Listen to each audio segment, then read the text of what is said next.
Chers auditeurs, bonjour, Monique Nakache à l'antenne pour Paris Culture et Spectacle. Alors, nous avons vécu 2 ans et demi tragiques avec une pandémie qui nous a beaucoup divisés, qui nous a fait à tous beaucoup de mal. Malheureusement, cette pandémie n'est pas terminée. J'appelle d'ailleurs tout un chacun à être très vigilant.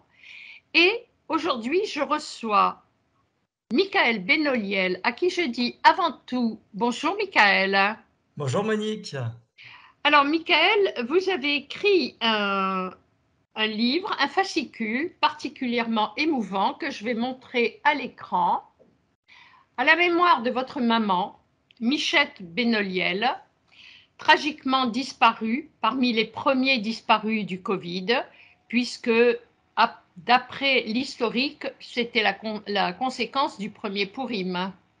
Oui, tout à fait. Alors, je rappelle que cette émission est à Leilou Nishmat Michet Messaouda Bat Bellar, qui est né le 22 Elul 5700 et qui est décédé le 23 Adar 5780. Qui était Michette? Écoutez, Michette, c'était bien sûr ma maman.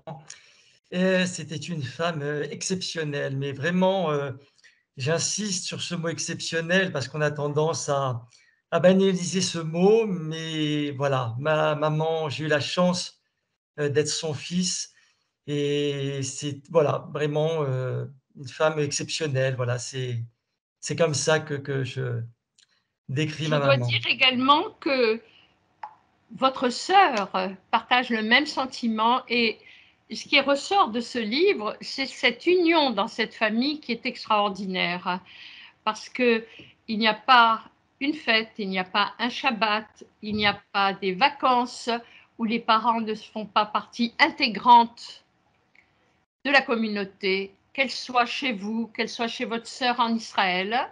Oui. Et alors, tout démarre avec un problème de santé qu'a présenté votre père. Je rappelle que M. Benoliel, père, est originaire de Tlemcen. Oui. Et alors, racontez-nous un petit peu, parce qu'il y a eu quand même 2 décisions prémonitoires chez Michette. Écoutez, oui, effectivement, c'est un scénario, incroyable puisque mon papa, avait un problème de santé, il devait se faire, opérer. Donc, ma maman, l'a accompagné, oui, à l'hôpital, pour, une intervention, de la prostate et ça devait, être une opération, banale et finalement, à la suite de ça, voilà, ma maman, est tombée malade, et mon papa, l'opération s'est compliquée. En fait, ça devait être en ambulatoire et ça n'a plus été en Tout ambulatoire. tout à fait. Il devait, rentrer le jour et sortir le lendemain matin, Et alors, Michael, à l'époque, on n'avait pas encore les mêmes consignes de prévention, mais si vous permettez, la veille de l'opération de votre père, votre mère présentait quand même les premiers signes d'un état fébrile, d'accord? oui. Mais elle s'est fait violence, elle a tenu à accompagner son mari, mais avec le recul, on peut se dire, mon Dieu, quel danger. C'est juste, mais à l'époque, on n'avait pas encore, si vous voulez, pris conscience, de la gravité, Tout à du fait. Covid. Donc, effectivement, elle avait des symptômes, mais, on pensait à, voilà, un état viral, heu, voilà, elle se sentait pas bien, fatiguée, que ça passerait comme ça, D'ailleurs, les médecins à tour de rôle, que vous avez consulté aussi bien pour vous que pour elle, oui, vous ont bombardé de Doliprane et c'était la seule médication dont ils disposaient parce que le nom n'était pas encore vraiment tombé, le nom oui, de cette pandémie, et surtout, on naviguait dans des couloirs très sombres et fermés. c'est juste. Exactement. Et alors, donc, vous apprenez que Michette, donc, elle tient à rester chez elle, vous l'invitez pour Shabbat, alors que vous-même, vous commenciez à présenter les premiers symptômes. Elle dit non, non, elle vous laisse reposer.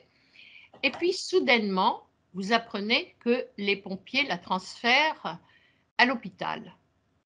Oui, bah, déjà, il y a une première intervention, effectivement, j'ai appelé le SAMU, les pompiers sont arrivés et si vous voulez, lors de mon premier appel, comme je m'inquiétais de l'état de santé de ma maman, quand les pompiers sont venus, ils m'ont d'abord expliqué que c'était plus dangereux de l'emmener à l'hôpital que de la laisser à la maison. Donc si vous voulez, lors de le premier appel que j'ai passé au SAMU, elle est restée à la maison et effectivement, comme son état, se dégradait, j'ai, donc, appelé une seconde fois, le SAMU et puis aussi SOS Médecins et puis bon, son état était tellement, après critique que bon, ils l'ont, emmené à l'hôpital.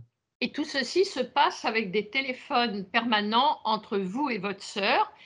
Et je dois dire quand même que la cousine Fabienne, je crois, qui est pharmacienne, Pascal, Pascal, vous oui, a quand même dès le début alerté. oui, mais si Je vous crois que c'est la voulez seule qui a été vigilante, oui, vous avez raison, avec le recul, hein. mais aujourd'hui, c'est vrai qu'avec le recul, quand on reprend le scénario, on se dit: «On n'a pas été, assez vigilant». Mais si vous voulez, sur le moment, on n'avait pas pris conscience de la gravité du danger et malgré, toutes les alertes qu'on avait pu recevoir et puis on avait confiance, on s'est dit: «Bon, vous savez, on se dit: «Ça passera pas par nous». Voilà, tout bêtement, hein. Je reconnais aujourd'hui, Oui, mais qu'on aurait ça, dû vous être plus pouvez le vigilant. oui, mais ceci, vous ne pouvez l'affirmer qu'avec le recul parce que, Tout à fait. il y a 2 ans et demi, on n'était pas du tout on avait tous peur, mais on ne savait pas de quoi on avait peur. C'est ça. C'est ça, on craignait, quelque chose, mais sans en avoir, vraiment peur, au point de se dire qu'on mettait notre vie en danger. Moi, à aucun moment donné, je pensais que la vie de ma maman était en danger, que celle de mon papa était en danger ou la mienne, puisque j'étais aussi malade en même temps que mon papa et ma maman. Mais à aucun moment donné, on a évalué le risque, voilà, du covid, pas du tout. Et vous-même, Michael, sans savoir ce que c'était exactement, vous êtes resté quand même au contact de votre épouse et de vos enfants Tout à fait. Mais pour vous dire et ils qu'effectivement, ne on l'ont est pas resté en attrapé contact. et ils ne l'ont pas attrapé à ce moment-là.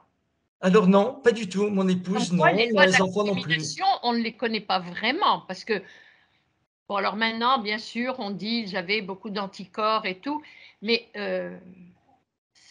et je reconnais qu'en lisant ce livre, il y a que Pascal et son mari qui d'ailleurs ne sont pas descendus de voiture quand ils sont venus aux obsèques de votre maman, d'accord? C'étaient les seuls qui avaient compris le pouvoir et le danger de cette pandémie. Tout à fait. Effectivement, il y a des personnes qui avaient pris plus conscience, du danger, du covid et d'autres, moins, oui, effectivement. Bon, peut-être étant dans le médical, on a plus de contacts, on appelle, des personnes, on se renseigne. Moi, pour ma part, je ne m'étais pas du tout renseigné, sur, les dangers. On avait entendu parler, qu'en Chine, il y avait ce covid, mais pour nous, la Chine, vous savez, c'est un autre continent, c'est loin de Bien chez nous. sûr. Ça peut pas arriver à nos portes, voilà. Donc, Et comment ça s'est passé pour vous? Parce que je salue aussi le courage de votre femme, Eva, qui a été voir sa belle-mère à l'hôpital. Enfin, je veux dire que vous avez fait le maximum en prenant des risques énormes, mais ça, vous ne pouviez pas le savoir, oui. d'accord? Le personnel médical vous a quand même laissé entrer dans la chambre de Michette? Oui, alors si vous voulez, la première fois, donc quand elle a été emmenée à l'hôpital, on a reçu un premier appel, disant, «Venez, pour, dire au revoir à votre maman». Voilà.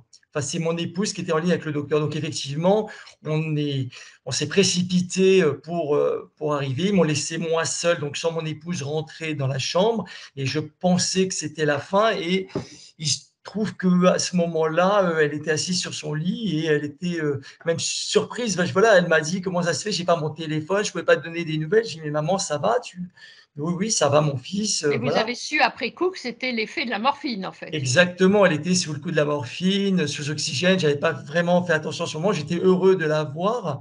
Donc effectivement, ils m'ont laissé quand même rentrer, et j'ai passé quelque temps avec elle, on a échangé et puis jusqu'à ce qu'elle s'endorme et je suis ensuite reparti à la maison. Et c'est qu'après, il y a eu un second, appel où là, ils nous ont dit, vraiment: «Venez, venez», Combien voilà, de pour temps dire après, Michael? Combien de temps oh, après? quelques heures, peut-être. Oui, c'est ce qui m'a surpris un petit peu parce que la première fois que j'ai vu ma maman, je l'ai trouvée bien. Bon, elle était sous l'effet de la morphine, mais je l'ai trouvée bien. On va dire peut-être 3 heures, je pense 2-3 heures après, un second appel pour nous dire: «Bon, ben, voilà, il faut venir si vous voulez dire au revoir à votre maman» et effectivement, donc je suis rentré une seconde fois dans la chambre et l'état s'était, vraiment dégradé en quelques heures. J'ai été surpris de la voir se dégrader aussi rapidement. Et on a à peine échangé quelques mots, voilà. On s'est dit qu'on s'aimait, bien entendu, principalement. Puis elle était très fatiguée, très affaiblie et comme je le raconte dans ce livre aussi, il y a cette fameuse, ce fameux WhatsApp vidéo que je fais, avec ma sœur, qui est terrible, qui est une scène apocalyptique. Moi, je lui dis vraiment où le docteur, rentre dans la chambre et me dit: «Je vous donne l'autorisation d'utiliser votre portable», puisque c'était interdit. Mmh. Et il m'a dit: «Voilà, vous pouvez appeler votre sœur puisqu'elle voudrait dire, au revoir, à sa mère». Et Donc ça a oui, été une scène terrible, ça aussi. c'est d'autant plus terrible que vous ne pouviez rien dire à ce moment-là à votre père. Ah non, mais mon père était à l'hôpital, donc depuis, le 1er jour de l'opération, on comprenait pas puisqu'il nous expliquait qu'il était en isolement. Je dis: «Mais c'est pas possible, comment on peut être en isolement après une opération de la prostate?» C'est une opération banale et il est resté, quelque temps donc, en isolement. De temps en temps, on arrivait à le joindre avec le téléphone portable pour avoir des nouvelles et il ne cessait de dire, «Je suis en isolement, vous ne pouvez pas me rendre visite», bon. On était sur et il était au courant de rien. On ne pouvait pas lui expliquer. C'était difficile par téléphone de lui expliquer que son épouse, était à l'hôpital, était, en train de partir tout simplement et donc Quelque durant part, on peut dire peut-être heureusement parce que, vous auriez pris un risque énorme pour lui de le faire sortir. Or il aurait tout fait pour même se sauver. oh sûrement, sûrement Bah il oui. aurait voulu effectivement, voir, son épouse, bien sûr, encore vivante, pouvoir communiquer avec elle. Donc bon, effectivement donc on n'a pas pu, lui en informer et c'est seulement après qu'on lui a dû, aller lui rendre visite, pour lui dire que malheureusement, son épouse, était partie. Voilà, Et mais alors la vie Michael, en écrivant ce livre, ce fascicule, Maman, Covid-19 mars 2020, est-ce que vous le faites uniquement à la mémoire de Michette, votre maman, ou est-ce que vous voulez également peut-être sensibiliser le public? alors effectivement, d'abord c'était pour un peu moi évacuer ma souffrance. Ça a été une thérapie, il a fallu Oui, que je passe par là, après cette terrible souffrance. Ensuite, je me suis dit: «C'est un bel hommage que je rends à ma maman, qui le mérite tant», parce que je trouve qu'elle est partie dans des circonstances, vraiment dramatiques. Elle ne méritait pas ça et je voulais honorer sa mémoire à travers ce livre. Et si vous voulez, je me suis rendu compte quand j'ai commencé à distribuer ce livre, à travers beaucoup de témoignages, on me disait: «Mais Mickaël, merci, merci parce que vous rendez aussi hommage à mon papa que j'ai perdu, à ma sœur, à ma tante, à ma famille». Et je me suis rendu compte que ça faisait un bien fou aux gens de lire ce livre bien et que sûr. c'était pour eux aussi un bel hommage. Donc je rends hommage aussi à toutes les victimes du Covid et voilà, je trouve que c'est un bel hommage et ça permet aussi de prendre connaissance de ce qui s'est réellement passé durant cette première vague du Covid. Alors, je dois dire qu'en tant qu'hommage, moi, je remercie mon ami Gilles Besnaïnou, le docteur Oui, Gilles Besnaïnou, ORL à Paris, car c'est lui qui m'a fait vous connaître. Et je dis que c'est lui-même qui a fait un énorme travail pendant ces 2 ans et demi en animant une page Facebook où il donnait des conseils et où il a apporté beaucoup de soutien. Parfois, il y avait 900, voire 1000 personnes qui suivaient sa page, son auditoire du dimanche soir. Il a énormément œuvré. J'espère qu'il n'aura pas besoin de reprendre le micro pour aider encore de nouveau, car comme je le disais en début d'émission, malheureusement, la pandémie n'est pas entièrement disparue. Et en effet, je crois que vous avez fait un très bel hommage à votre maman disparue, trop tôt disparue, oui, mais en même temps un hommage à votre papa, qui, je trouve, après l'avoir appris, a été très courageux, oui. tout en étant très présent. Et c'est un hommage, en effet, pour toutes les familles qui ont eu des êtres chers disparus beaucoup trop tôt à cause principalement de cette pandémie. oui. C'est vrai, mon papa, c'est un combat journalier. Donc quand ma maman est décédée, je suis allé à l'hôpital avec mon épouse pour, lui annoncer. Vous imaginez le choc. Ça a été un bouleversement, ça a été un traumatisme, hein, et donc voilà, il se bat au quotidien pour continuer à vivre, à profiter de ses enfants, ses petits-enfants et arrière-petits-enfants. Arrière-petits-enfants. Tout à fait, et c'est voilà, c'est très dur pour lui, et ce livre aussi, ça lui a fait beaucoup de bien parce que dans ce scénario qui a été terrible, c'est que mon père n'était au courant de rien. Il est arrivé à l'hôpital pour son opération et il ne sait pas ce qui s'est déroulé pour ma maman, et il a pris connaissance donc lui aussi du livre. Il l'a lu, pas tout de suite parce que ça a été très dur, donc il l'a lu quelques jours, quelques semaines, on va dire, après, et il a pris connaissance de ce qui s'était passé, et ça a été un second choc d'apprendre les circonstances dans lesquelles ma maman est partie. Et d'un autre côté, ça lui fait du bien. Il a ce livre, c'est une forme de Oui, présence de son oui, épouse. oui. Voilà, Au c'est travers du livre, il revit un petit peu avec sa femme. voilà, exactement. Michael, est-ce que votre sœur envisage de le faire traduire en Israël? Alors, effectivement, si vous voulez, j'ai eu l'occasion d'avoir une interview avec aussi une journaliste israélienne, et qui a été très touchée par ce livre, et donc j'ai eu pas mal de demandes. Bon, alors surtout pour la communauté, franco-israélienne, mais c'est une idée que j'ai, au À vu de creuser. voilà, de la demande, et pourquoi pas, ce sera peut-être, voilà, dans un futur proche, la traduction, en hébreu du Ou même le faire connaître. Et là, on va aborder une question qui est importante. Comment les auditeurs peuvent se procurer votre livre actuellement, Michael? alors aujourd'hui, donc je donne ce livre. Ils peuvent me contacter via mon adresse mail, mikabeno@gmail.com, ou sur Alors, les réseaux so répétez, Mika Beno, alors M-I, Mikabeno, c'est Mikabeno @gmail.com. Et bien sûr, je suis sur les réseaux sociaux, Michael Benoliel. On peut me contacter, via Facebook, Messenger, et me demander le livre. Et c'est vrai qu'à ce jour, j'ai distribué plus de 1 500 exemplaires, et le livre voilà, commence, parce que Michael, c'est à vos frais que vous l'avez fait, c'est vrai, c'est vrai. Alors j'imaginais pas, je ne vous cache pas l'ampleur au début quand j'ai commencé bien sûr. à écrire ce livre et à le distribuer. Je me suis dit: «Bon, ça va rester, la famille, les amis proches», puis après ça a été la communauté, dans laquelle je suis, tous les jours le Shabbat, et puis, après il y a eu les réseaux sociaux, et puis c'est vrai que ça a pris de l'ampleur. Alors, pour être honnête avec vous, c'est vrai que ça a un coût. J'ai eu la chance, alors j'ai créé une cagnotte Litchi au départ pour que les gens puissent m'aider. Il y a eu beaucoup de participants, il y a une générosité spontanée puisque le sujet touche tout le monde, et je remercie aujourd'hui vraiment, encore toutes les personnes qui ont participé.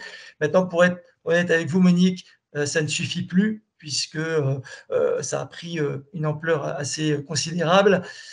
Donc je ne sais pas, est-ce que le mettre en fichier numérique? C'est une idée que j'ai, mais je trouve que le support papier est quand même quelque chose d'important. Enfin, c'est Eh bien, voilà. écoutez, on lance un appel à tous les auditeurs et les auditrices. Je rappelle que Michael Benoliel, pour l'instant, offre gratuitement ce livre qu'il a écrit à la mémoire de sa maman, Michette Benoliel, mais il est vrai que ça a un coût et qu'il ne peut plus poursuivre l'offrir gratuitement.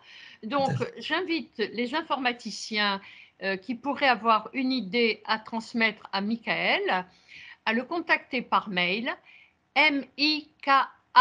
mikabeno, B-E-N-O, Oui, at gmail.com. Sachez que Michael est sur les réseaux sociaux. C'est un blogueur. Il a une page YouTube que vous pouvez consulter. Donnez-lui des idées.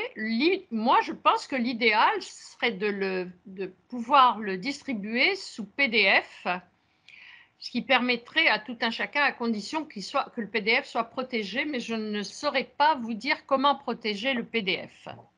oui. D'avance, Michael, je vous dis Kol hakavod pour ce travail parce que ça a été, on sent que ça a été, vous l'avez bien dit, le résultat d'une thérapie.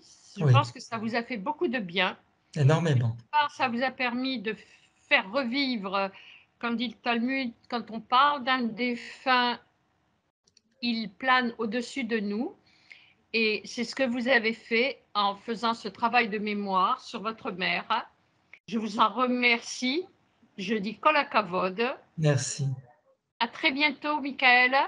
Merci beaucoup Monique, merci de l'intérêt que vous avez porté à ce livre et vraiment merci pour cette interview et voilà, j'invite tous les auditeurs, enfin ceux qui souhaitent le livre à me contacter avec plaisir, je le donnerai. Merci beaucoup Monique. Quant à moi, chers amis, je vous dis à la semaine prochaine. Monique Nakache pour Paris Culture et